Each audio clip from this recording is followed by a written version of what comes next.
I'm David Remnick, host of the New Yorker Radio Hour. There's nothing like finding a story you can really sink into that lets you tune out the noise and focus on what matters. In print or here on the podcast, The New Yorker brings you thoughtfulness and depth and even humor that you can't find anywhere else. So please join me every week for the New Yorker Radio Hour, wherever you listen to podcasts.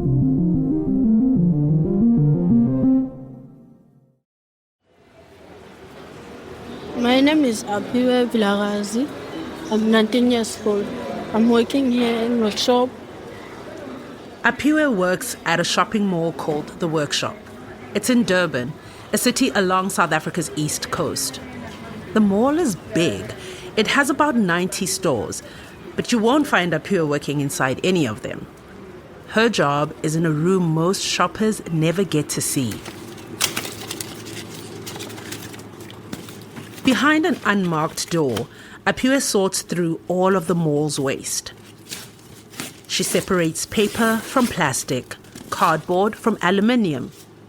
Right now, she's working her way through a mountain of cardboard boxes. Aphiwe grabs a box, tears the edges, flattens it, and tosses it in a pile.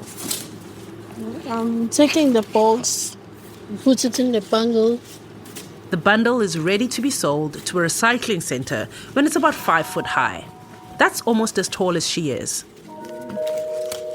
Even though she just finished high school last year, Aphiwe is already the sole breadwinner of her family. She supports her 2 siblings and her elderly grandmother. Waste picking pays for her family's food, medicine, and transport. Aphiwe sees value in the trash that people so carelessly throw out. I'm Lesedi Mokgwatle, and this is Radio Workshop. Aphiwe is a waste picker. She's one of about 20 million people around the world who collect, sort, and sell recyclable materials. South Africa has over 50,000 waste pickers. They divert 25 million tons of recyclables away from the country's landfills and towards the recycling industry. They even sift through household bins before the city's garbage trucks collect them. This extends the life of landfills, prevents the release of harmful emissions, and supports the waste economy. Waste pickers work. But the city doesn't pay them. It's an entirely informal industry that's run by the workers themselves. Conco. Hello. We wanted to see how it all works, and so Aphiwe took us to meet the woman who taught her everything she knows, her grandmother. My name is Maria Vilagazi. I'm staying at Inanda. I'm a waste picker. Mam Maria is Aphiwe's grandmother. They live in Inanda, a large township in Durban. At first, Mam Maria worked as a cleaner at a local hospital. To make some extra cash, she also collected recyclables on the street. It is nice to be a waste picker because you're working yourself. You're not working for the boss. But she soon realized that waste picking paid her more than her cleaning job, and so she resigned. Over the next 20 years, Mam Maria worked only as a waste picker. She started on the street, going through bins for recyclables, and then one day, a manager at the Workshop shopping mall asked her to sort through waste for the mall. They gave her a room filled with boxes and other recyclables. Mam Maria's granddaughter, Aphiwe, who was just a young kid at the time, would join her at work on the weekends. She likes to go with me on Saturdays, and then I'm teaching her how to make a bundle. Mam Maria taught Aphiwe how to make tiny bundles of cardboard, like baby bundles. I make it small like this. After selling Aphiwe's little bundles, Mam Maria would put the money in a piggy bank. The second time, I buy her shoes. I said, this is your money. Mam Maria's been taking care of Aphiwe and her 2 siblings since their mother passed in 2013, raising them, putting them through school, all on her waste picker income. Buying food, clothes, and transport to go to school. I'm doing all that. Yes. Myself alone. Yeah. No father, no mother, nothing. But it goes beyond her own family. Mum Maria even passed on her knowledge to other women in her community. I don't like to see someone is lying there. I say, please wake up, do this, and then you get money. For 2 out of 3 people who become waste pickers, it's their only source of income. It's low pay for very important work. Waste pickers are part of a global campaign to achieve zero waste, the push to keep trash out of incinerators, landfills, and the ocean. Aphiwe Khanyile leads the Zero Waste campaign for Groundwork Friends of the Earth South Africa, and she works closely with waste pickers. They are actually the experts. So us, it's about working with them to demonstrate zero waste, amplifying their voices, and making sure that they get access to decision-making spaces, and they are fighting the fight of environmental justice on the ground. The goal? No waste at all, or as close as possible. In South Africa, waste pickers are the country's most effective recyclers. They recover up to 80% of the plastic packaging and paper that gets recycled. That has been one of the most beautiful partnerships we've ever had in the Zero Waste Project, because we are working with the people that are directly working with waste. And for those people on the ground, their work as waste pickers comes with all sorts of challenges. In March this year, Mum Maria went to work. Just another day. But the next morning when she woke up, something was terribly wrong. I couldn't walk. Yes. I went to hospital. I slept there 1 week. They said, "Do you want to cut me?" I say, "No." Mum Maria was diagnosed with diabetes. Her leg was badly infected, and doctors wanted to amputate, but she refused. Since then, Mum Maria hasn't been able to walk. That's left Aphiwe in charge of taking care of the family. Make a breakfast for my granny because she can't work, can't walk, she can't do anything. She's just staying in the bed.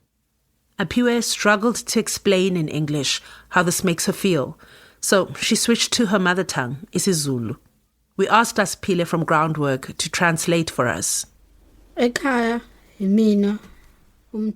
I do get scared because at home I am the oldest, and as I'm holding the space for Gogo, I do think about what would happen to my siblings, my brother and sister, if I was not working, because they will need money. Waste pickers are an easy target for criminals. They mostly work alone at odd hours and earn cash from selling recyclables. In her first week on the job, Aphiwe was robbed on her way home. She lost her phone, her ID, and money. But the following week, she was back at work. She has no other choice, even though she's still scared.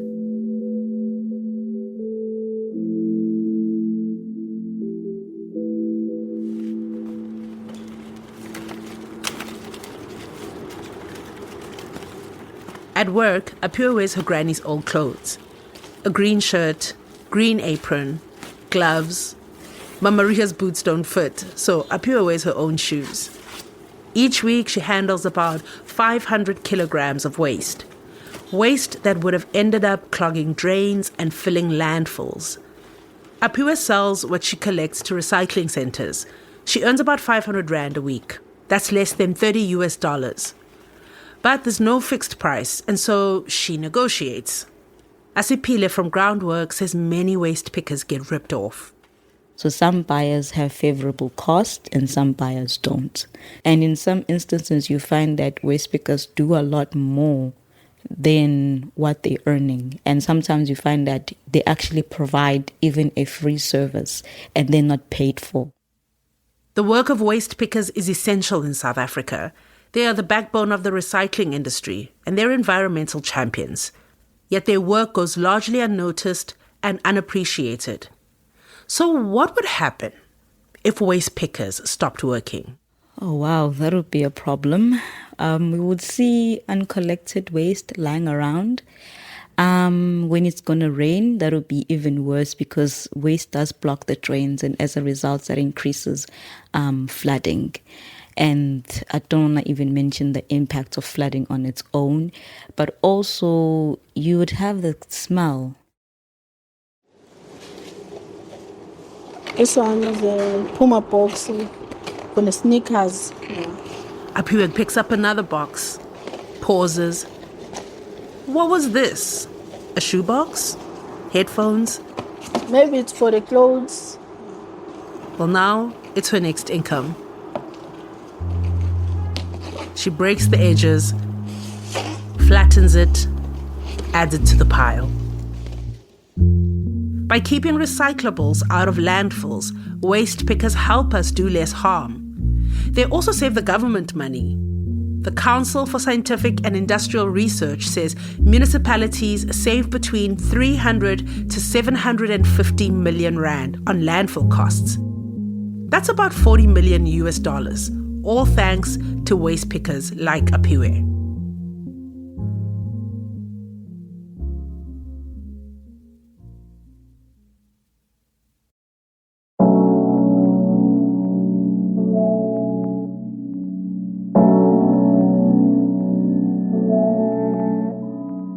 This story was produced and reported by Mo Isu with production assistance from Naomi Gruen.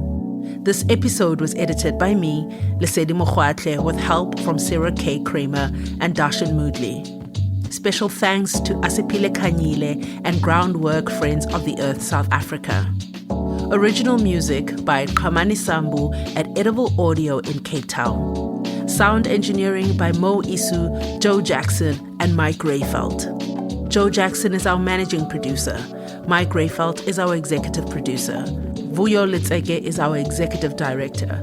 This episode and the work of Radio Workshop would not be possible without support from the UMI Fund. Special thanks to Hindenburg for supporting our projects across Africa with audio editing software. We can only tell these stories because of your support. You can make a donation at radioworkshop.org.